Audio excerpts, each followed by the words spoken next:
Yani bir leksiyamiz radikal unsurlar planlab 9 ayda maktabni egallamoqchi bo'ldi mavzuli xabar 8 ayning 9 kuni Dovitor betida e'lon qilindi.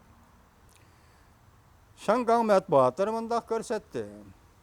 Yana bir qism radikal unsurlar planlab 9 ayda yangi o'qish boshlanganda zo'r ko'lamli qarshilik ko'rsatish harakati qo'zg'ab maktabni qo'rishovga olamiz. O'qish tashlaymiz. Maktabni egallash harakati olib boramiz deyishgan. Shangangda nashr qilingan Jungo Kompartiyasining nashr afkori Wen Huibao 8 ayning 10 kuni mundaq ko'rsatdi. Shangang Universiteti maktab komitetining yig'ini 7 ayning 28 kuni zarbiyab buzg'unchilikqa uchragandan keyin aslida muhokama qilmoqchi bo'lgan muavin maktab mudiri masalasi natijaga erishalmadi. Maktab komitetining raisi Liang Jifeng muhokama yig'inidan keyin mundaq ko'rsatdi. 8 ayning oxirigacha muavin maktab mudirini bekitib Xabarlarga asoslanganda radikal o'quvchilar mundaq hisobladi.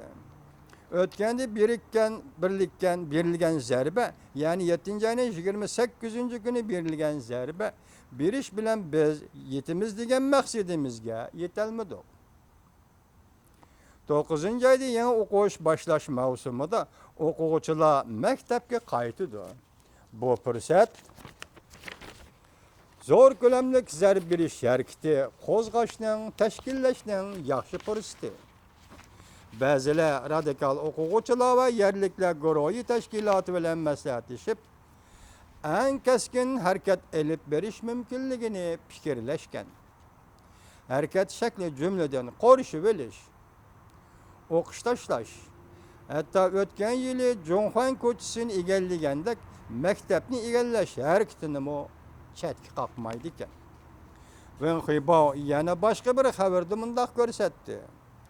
O'tgan bir hafta ichida yerliklar guruhi, Shangang yerliklar guruhi, radikallari hamda Shangang shahar davlat qurish tarafdorlari va uning a'zolari va Shangang mustaqilchilarining harakatlari tuyuqsiz yuqori pallaga ko'tarilib, bular bu tashkilotlar to'g'ri betlarda chaqiriq e'lon qilib kommunist parast guruhlarga xiras paydo qildi.